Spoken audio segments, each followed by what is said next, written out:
What's good? It's your boy Jay. That's me. Let's dive into NXT for November the 7th, 2023. A pretty solid show for the most part. NXT usually is solid basically almost every week. We get solid shows. And this was no different. But before we get into the review, got a little bit of news and notes. So, NXT next year, they have secured a deal with the CW, which is great. So they have secured a deal with the CW. They've been working on this for quite some time. This was even before we heard the NWA rumors of CW wanting to work with the NWA as well. But they've reached a deal, and next year, NXT is going to have a new home. They're going to be on the CW. Now, they're probably going to stay at the 8 o'clock time slot. They may either move to either Wednesdays to compete with AEW once again, or they could move to Thursdays and compete with Impact. They'll probably end up being moved to Wednesdays to compete with AEW fully.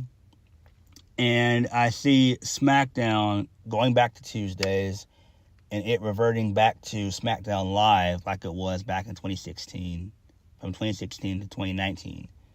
So that'll be great. And then I'm pretty sure that the USA Network is probably going to secure Monday Night Raw. I don't see the Raw moving to TNT or TBS. I just don't see that happening. So I see them probably working out a deal with Monday Night Raw.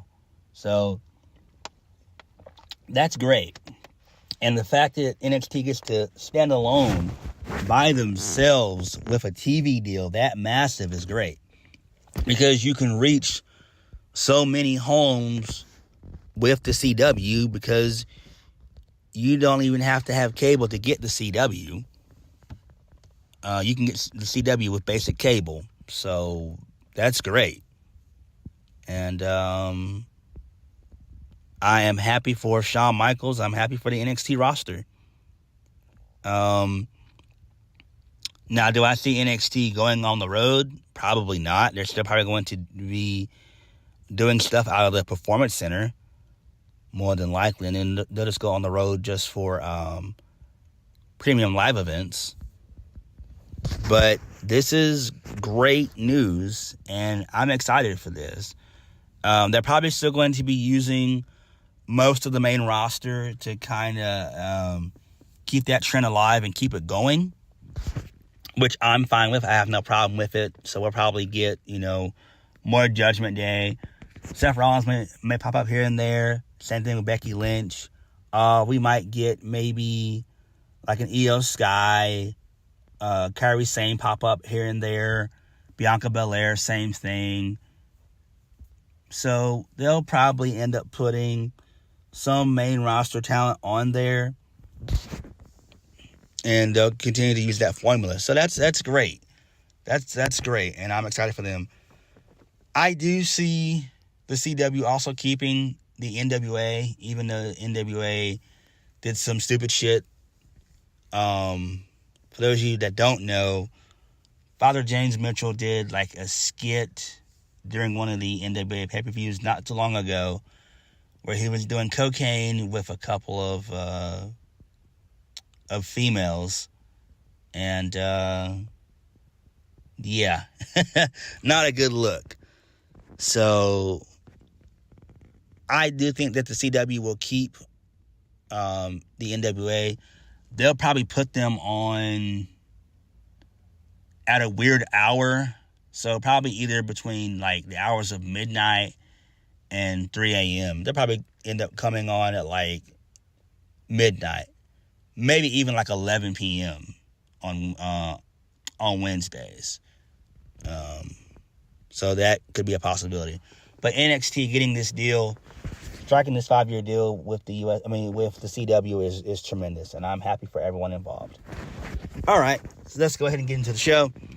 So we kicked the show off with the first match of the night, that being Akira Tozawa versus Noam Dar for the NXT Heritage Cup. So Noam Dar beats Akira Tozawa 2-1. So towards the end of the match, Akira Tozawa, he was going for the senton bomb. Last Legend gets involved. She pulls Noam Dar out the ring.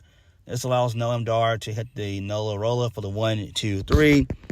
Post-match, Oro Mensah starts talking shit to Akira Tozawa, and then Maxine Dupree, that pisses her off, so she smacks Oro Mensah. Then Oro Mensah eats a German suplex from Chad Gable, and then Otis does the Caterpillar to Oro Mensah. So this is cool. I kind of like this to an extent. Actually, no. Otis did a running splash. My bad. So this makes sense. This is fine. I'm not a huge fan of Akira Tozawa. I'm just not. I don't understand why Triple H continues to push him. He's just a comedic character, and he should be treated as such. But it is what it is. Noam Dar winning is fine. He was gonna retain regardless anyway. I think that championship, that cup just fits him, and it's just the perfect spot for him to be in.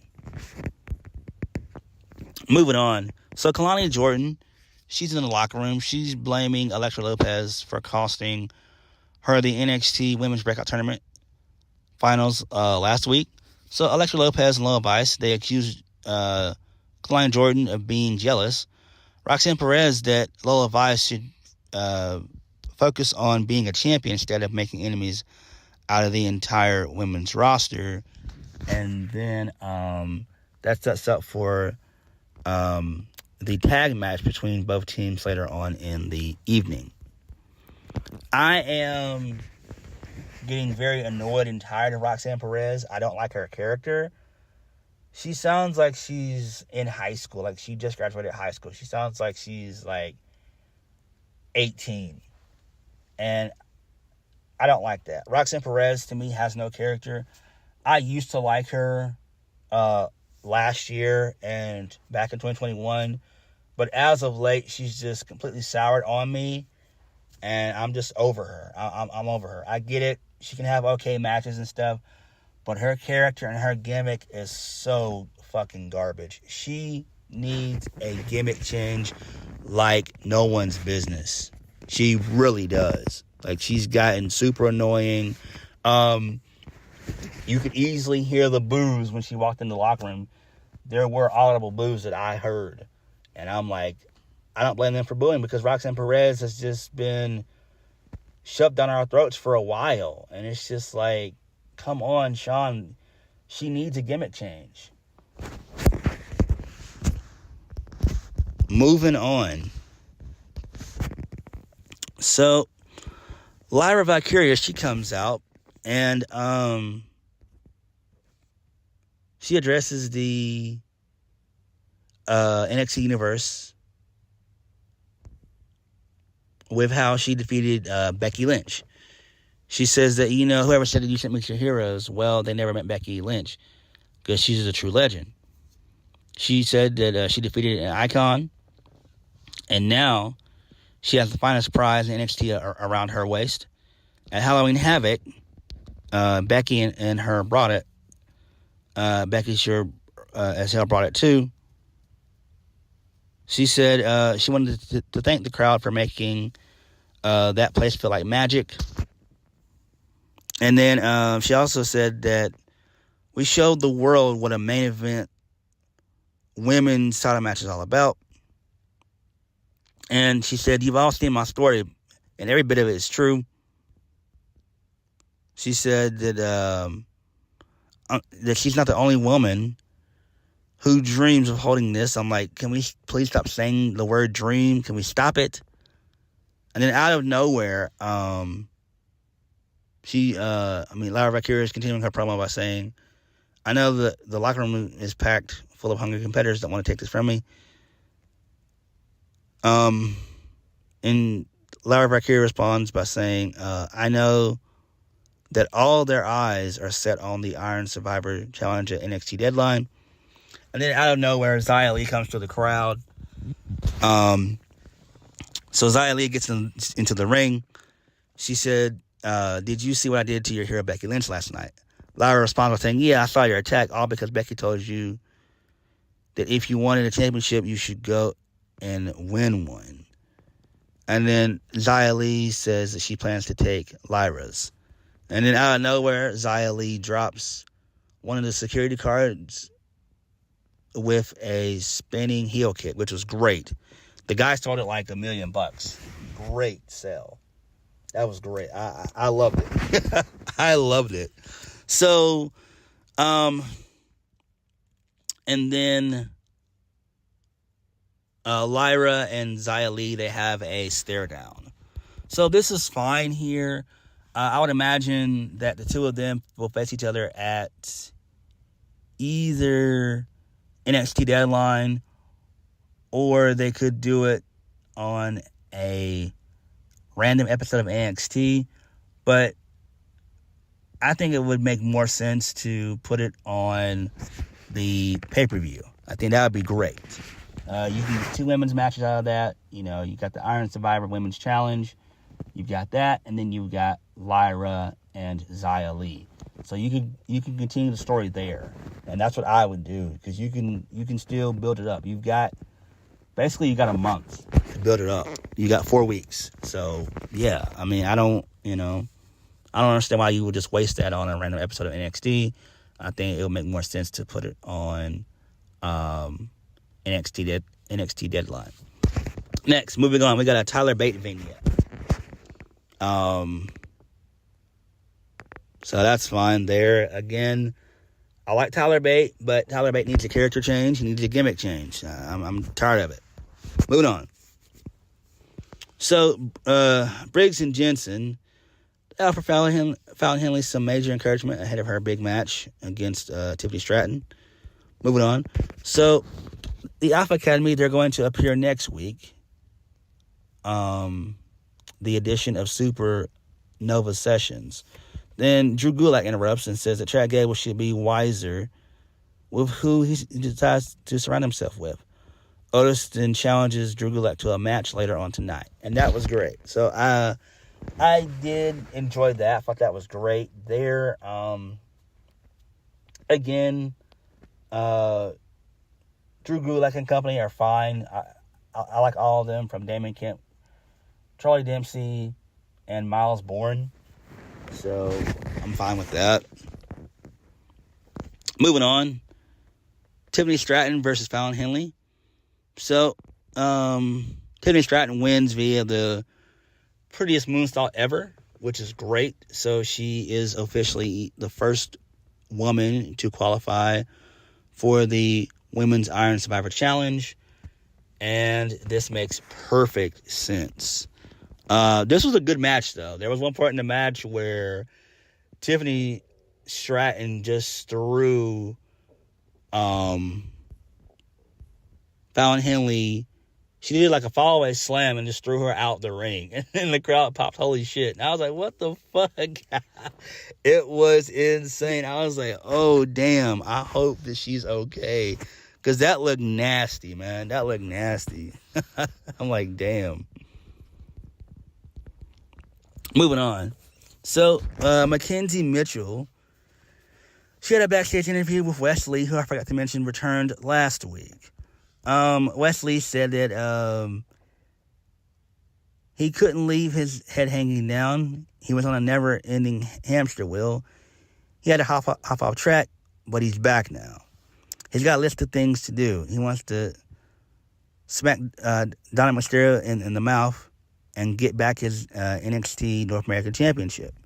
So Baron Corbin interrupts the conversation. Baron Corbin says that nobody cares that Wes Lee is back, which I would agree with. Wes Lee wants to know why Corbin is always angry. It's because he's searching for relevancy. And Baron Corbin mentions that he could quit and stay at home for 3 months, come back in the main title shot against the guy who he couldn't beat. Corbin brags about beating up Ilya Dragunov last week. Wes Lee's excited to see Dragunov get his lick back. But he wouldn't mind beating up Corbin in the meantime. And then Corbin calls Wes Lee a failure, which makes 1,000%, Corbin's 1,000% correct on. Because Wes Lee is a failure. Why would you leave for 3 months and then come back and be put in the same slot that you were put back in? That's so stupid. That's dumb. Again, Wes Lee, I don't know, man. I actually want Wes Lee to go back to TNA and to reunite with the Rascals. I really do. I do. I don't know, man. Moving on. So, the other backstage interviewer named Kelly Kinnaid, she had an interview with Braun Breaker. Braun says that tonight will be the shortest comeback in WWE history for Von Wagner. Braun calls Von Wagner an idiot for requesting this match. And then we get a Dijak vignette to hype up his match against Tyler Bate for a spot at the men's Iron Survivor Challenge match.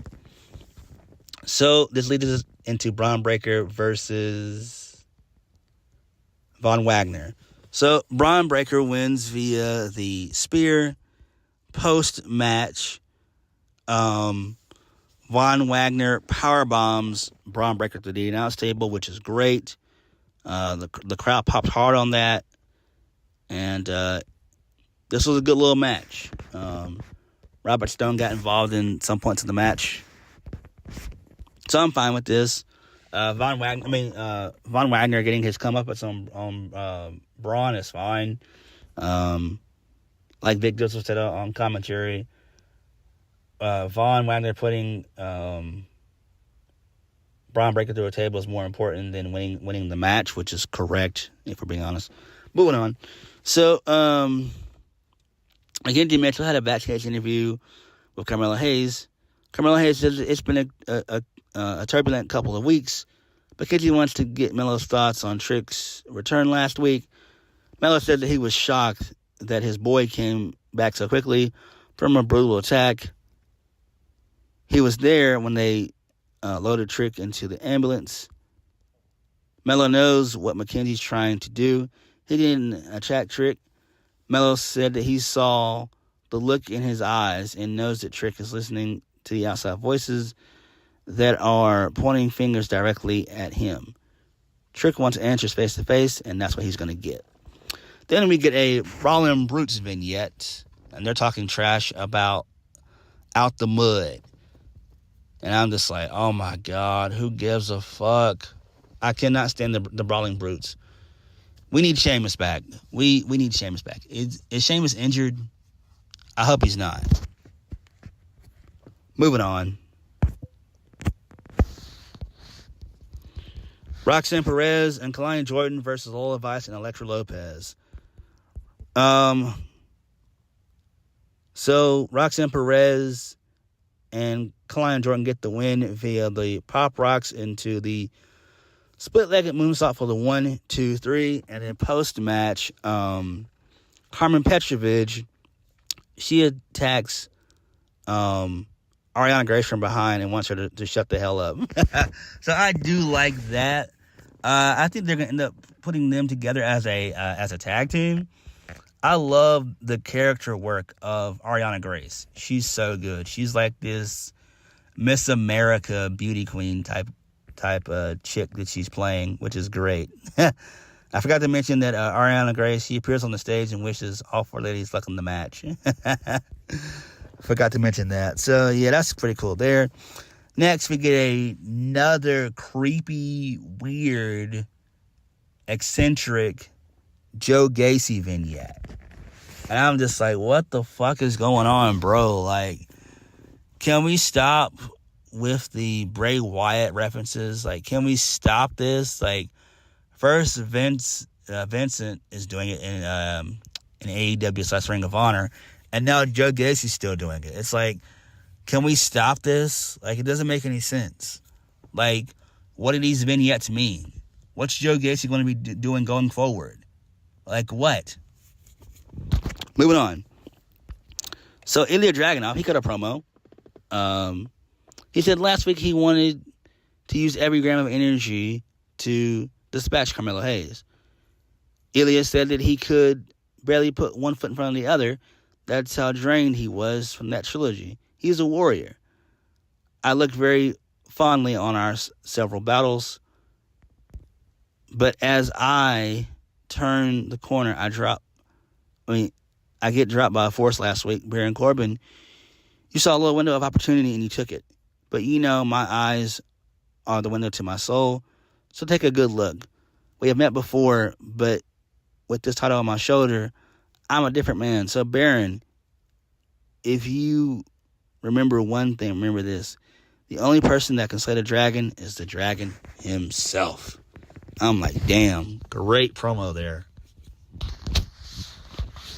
Moving on. Otis versus Drew Gulak. So Otis gets the win via the pop-up powerbomb for the 1, 2, 3. So I love the finishing sequence of the match. So Otis does a Western Lariat, then he does the Caterpillar, and then he connects with the pop-up powerbomb, which was vicious. All that was vicious. So I loved it. Got a really good pop there. Alpha Academy coming back to NXT for a little bit. That's fine, I guess. It's fine. Who knows? We might even get Noam Dar versus Chad Gable for the NXT Heritage Cup. Who knows? That could happen. I forgot to mention that. Moving on. So Tiffany Stratton and Kelani James, they claim that they're responsible for the rise of the women's division. They both agree that neither Fallon Henley or Roxanne Perez deserve to be in the Iron Survivor Challenge, and they'll be the final two standing. And Tiffany says that she likes her. So I do like this. I do hope that they end up pairing the two together. I think they could be a great tag team. And I love both of them as characters. Tiffany Stratton is phenomenal. Kelani James, same thing. They're both good. They are both very, very good. So hopefully this does happen. Moving on. So we get a Chase U vignette. So Andre Chase and Duke Hudson, they'll put their NXT tag team titles on the line next week against the Family, which is Tony D and Stacks. And then there's something fishy going on with Andre Chase and Jacy Jayne. So Jacy Jayne is trying to expose Andre Chase. And Jacy Jayne had received a letter from Tony D's crew. Female gave Andre Chase the letter. Gave Jacy Jayne the letter, and she opened it up. So I don't know what that's about. That's interesting there. So hopefully we get more of that story next week. Moving on. So Shawn Michaels has appointed Mick Foley, Lita, Jerry the King Lawler, and JBL, who are going to be deciding the qualifying matches for the men and women's Iron Survivor challenges at NXT Deadline. Great. That's great. Good stuff there. Excellent. All good choices. I like all of them. Next, the main event wrestling-wise, Tyler Bate versus Dijak for the men's Iron Survivor Challenge. So, Dijak, oh my God, he wins via Feast Your Eyes. I'm just like, oh my God. Oh my God. I hated it. But I'm guessing maybe Tyler Bate can go to the main roster. I don't know. Again, he's been in NXT for a while. You know, at some point you got to call some of these guys up. I mean, Shawn Michaels is a fucking coward for not even turning Tyler Bate heel or even attempting to turn Tyler Bate heel. He's been the same since. He's been the same for like the past, 6-7 years? I don't know. But Dijak winning, fuck, I hate that. I wish that the Winston Tyler Bate would have won. Closing segment. So, Carmelo Hayes, he comes out, he gets on the mic, and he says, let's cut to the chase. This thing is bigger than the NXT Championship. This is about my friend. This is about my brother. So, Carmelo calls Trick Williams to come out. And he mentioned all the ups and downs that they had been through for the past 2 years. So Trick comes out. He says, Melo, that's exactly why I'm having a hard time trying to figure this whole thing out.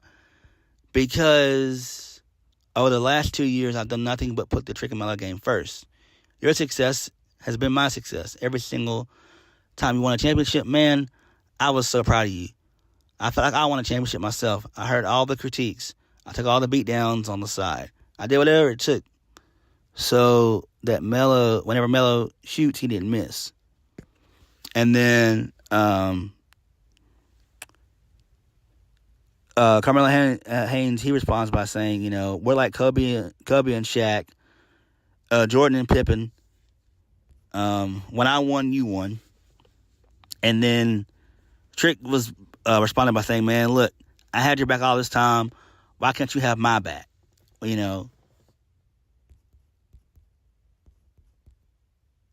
So Trick wants to know, did Melo know who attacked him? And then Melo continued to put over Trick Williams, saying that he knew that you had the potential to be once-in-a-lifetime performer. So does that answer your question? And then Trick just says, look, man, I just want to do my own thing. I wanted to have my moments. I wanted to have my main events. You had your main events. Why couldn't you see that I wanted mine too? I can't help but think about this. When you needed me, I had your back. Whenever you needed me, I was there. When you needed the fancy entrances, I did everything. I did everything to make the best entrance in all of the WWE. But where were you when I needed you? Where were you when I got jumped? Where were you when I got attacked? I didn't see what happened. All I know is that you weren't there. I was calling out to you. And then Trick and Melo, they continue to banter back and forth. And then, so Melo is about to tell Trick what happened. And then out comes my boy Lexis King. And so Lexis King was like, well, ladies and gentlemen, we have quite the paradox, don't we? We have the friend who got brutally assaulted, and we have the first man that was at the scene of the crime, his best friend. Am I wrong, Melo? And then, so Carmelo and Trick just tell Lexis King, look, stay in your bag, shut the hell up, mind your business, while grown folks are talking. Lexis King responds by saying, gentlemen, relax, I'm just trying to get to the bottom of this. And it seems like everybody knows who did it, don't they? Or, of course, it could have been someone else who did it. Someone who's new here trying to make an impact. Someone dark and dirty like you've never seen. Someone's mind who's so twisted and with thoughts so unclean. Now ask yourself, Trick, are you sure it was Melo that assaulted you? And then Trick tells Lexis King to shut up while grown folks are talking. So Lexis King responds by, I want you to say what everyone in this building is thinking. You've been sucking your thumb for weeks. And then out of nowhere, Trick accidentally punches Carmelo, and then Lexis King scurries out. Trick helps Melo get back to his feet, and then Trick hugs Melo, and then Carmelo has like this weird look in his eye, and then the show goes off the air. So I do like this. I'm actually down for this. I think this actually makes a lot of sense. If we're being honest, it does. I do think that Lexis King probably was the one who attacked Trick. It makes sense because Lexis King is crazy. Lexis King is unhinged. He's eccentric. So this does make sense. We should get more of this story next week. Hopefully we get like the full reveal next week or as we get closer to NXT Deadline. But all in all, NXT was decent for the most part. But what did you guys think? Like, comment below, and subscribe for my videos. I'll catch you guys later. Peace.